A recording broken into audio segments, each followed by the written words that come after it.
Hi, everybody. It's Cynthia, and I am here today to go shopping at Shop Goodwill. And I thought I'd bring you along with me and tell you some of the really cool vintage items, toys mostly, and some other pop culture collectibles that you could get on Shop Goodwill. Now, I know you could probably find these things on eBay or whatever too, but I like Shop Goodwill. Um, except always buyer beware of the shipping. And we're starting right off with an item that can't even be shipped. You have to be in the area to buy it. But look at this flexible flyer horse. I wanted one of these so badly when I was a kid, and my cousin had one. And you sit on it, and you bounce up and down, and it's as if you are riding an actual horse. I was such a fan of Westerns when I was a little girl, and I just totally thought, like I said, I would be the queen of cool if I had one of these. But, it was a boy toy, and I never had one. I only, just like I said, got to occasionally ride my cousins when he would let me. So pretty cool. It's here at starting at only $9 if you are in central Indiana, because you have to pick it up in Indiana. Oh, it actually is going to go today, and there's bids. So somebody's going to get this really inexpensively because it's going to close in a couple of hours. But again, you got to pick it up in Indiana. Let's see what else we got. Next pick is this vintage Sweet April Busy Day Playtime set. Busy Day Playtime set with Sweet April doll. Now, here's the funny thing about this. I don't remember ever having this toy, but it looks totally like something I would have had when I was a girl. There's something about it. Oh my God, looks like that poor baby's. I don't know, something about that baby's laying in that tub. That looks very dangerous. Lots of little dolls came with this. I think only one was originally supposed to come with it. It looks like 70s to me. Adorable. Is that Remco, it looks like, from the box logo at the bottom?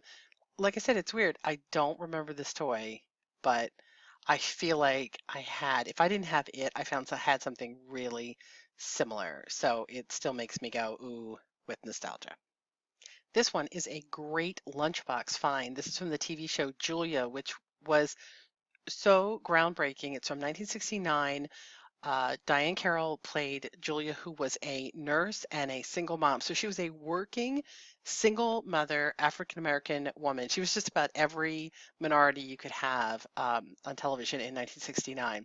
And it was a really significant show because of what she was, because she was a woman of color who had a professional job and was being, played as a smart, beautiful mother and career woman at a time, where people like her were only really just starting to get roles on TV, and mostly they were being cast as sort of rebellious hippies and things. So, really groundbreaking show for Diane Carroll and for women all around, not just women of color. This lunchbox looks like it is in super shape. There's a little damage there. A little bit of crunching on that side. That's the quirky best friend there at the bottom. I remember her son's name was Corey. I just suddenly remember that. Or that was his real name, Corey. No, I think his name was Corey in the show. Really nice lunchbox. Looks great. It's already got a bunch of bids on it. It's up to 28 bucks and it's still got a while to go. So I imagine this is going to sell for pretty good money. The lunchbox market when I started out doing collectibles was it at that insanity point where a lunchbox like this probably would have cost you five, six, $700. I doubt it's going to go for that high or that it sells for that much anymore. But it really is a real blast from the past because again, the metal lunchbox, the beautiful graphics, they just don't make them like they used to. Oh, look at the inside again. Nice shape. Considering how old this is, very nice shape. Julia Lunchbox. This is another one of those toys that I didn't own, and I don't know how I didn't own it. Probably once again because it was considered to be a boy toy. I'm guessing this is from the 80s, and it's Epoch's Dracula electronic game. Now, this is the era where electronic games were still self-contained and handheld. Um, Probably arcade games were big, so they were trying to emulate them and hadn't quite gotten into the age of Pong and Nintendo and all of that. I love the graphics. I love the Dracula logo. I like the back graphics around the edges here. Let's see what the other pictures. This is here is the high-tech game in action. This is great that they showed it lit up. Wow, that I can't handle it. The graphics are so intense on here that yeah, it blows my mind that it's like it's as if you were actually there in Dracula's castle trying to defeat him. Amazing, amazing. Look at that. The profile on that is super. See, they were smart. That's neat. Look, they set it up so it resembled a console game, an arcade game that you would play at a real arcade with that little slanted screen, so you could set it down. Excellent photo. It actually looks like it's in really super condition. Look at that. Very nice. The box is not so great, but everything else is in great condition. Let's see what it's going for. Sorry for the slow scroll. Let's see, it just went up today and they're starting it at $9.99. They are charging £4 shipping rate on it and it's coming from Arkansas, so there is going to be some hefty shipping charges on this baby. But right now, no bids. I don't know, I think it's going to go for some bucks. It's pretty darn cool.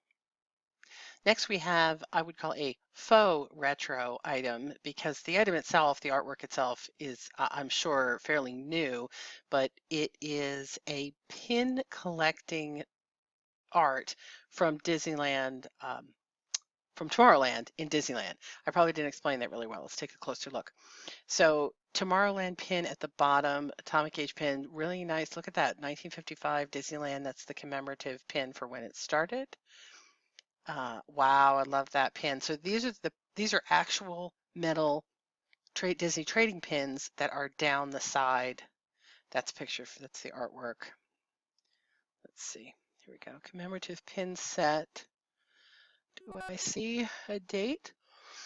I do not see a date on here, but clearly it's not that old. Wow, original price $175. Not surprising. So down these are commemorative pins from featuring all the Tomorrowland attractions and then a nice piece of art. I wish they'd shown a few more of these, but you certainly get the idea. It's a lovely piece and it looks quite tall. 18 by 33. Wow, it's quite tall. And let me see why I can, oh, wait, sorry, I know why. I have to click that off. There we go. Original price tag includes 10 collected trading pins, 1 retro art mounted, matted, professionally framed. Again, shipping is going to be expensive on this one. Wow, shipping is going to be really expensive on this one. The shipping it is 33 pounds coming from Washington, and it's already up to $45 for 6 bids. So I would imagine that you actually even get this right now because at the rate they're going. It's still got, wow, it's still got a lot of days to go. At the rate they're going, it's going to probably, they're going to pay at least that $175 with shipping to get this item. But 6 bids, pretty darn cool. My final item is another faux retro piece, although this is starting to get pretty retro even on its own. These are the Johnny Lightning Lost in Space ships that I believe these came out coinciding with the release of the movie. Let's see if they have the year 1998. So yeah, they're kind of vintagey all on their own. But obviously the reason I love them is because they are lovely little replicas from the original Lost in Space, not the movie, from the original Lost in Space television series, which if you're watching this the week of September 9th, next week, Lost in Space comes out on Blu-ray in a giant box set. It's going to be amazing. Look at that. I don't know. You know, we had these. I'm wondering if we still have these, or I might have to bid on them. So cute. The space capsule, the Jupiter 2, and the chariot. What's funny, again, depending on when you're watching this video, over the last few weeks, Shop Goodwill has had a ton of in-package Lost in Space action figures and other collectibles from the Lost in Space movie, Johnny Lightning, the little robot keychain that also came out at the same time. I swear they must have found a locker full of all of this new old stock because this is not somebody's collection, which is what I thought it was at first because there were so many robot pieces that came out in the first week. But now we're going on 2 or 3 weeks with consistently 2 or 3 auctions of these still carded pieces. So I'm thinking, yeah, they had to have picked up some new old stock, which is really cool. Lovely piece. That's going to be my favorite for today. I might actually, like I said, as soon as we're done, have to go and bid on them. Let's see if they've got any bids yet. No bids yet, but they just went up.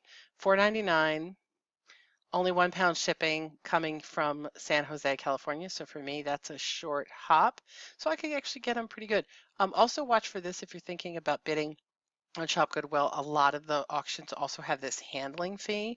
So you always, always, always, before you bid, want to come here in the center, click all this so you get the actual price it's going to cost to ship to you with handling prior to placing your bid, because you could be very surprised by how much it pops up. Some of the Goodwills across the country charge quite a bit for the shipping and the handling fees. So you want to make sure you have those. So that's what I have today. My favorite pop culture and retro finds on Shop Goodwill.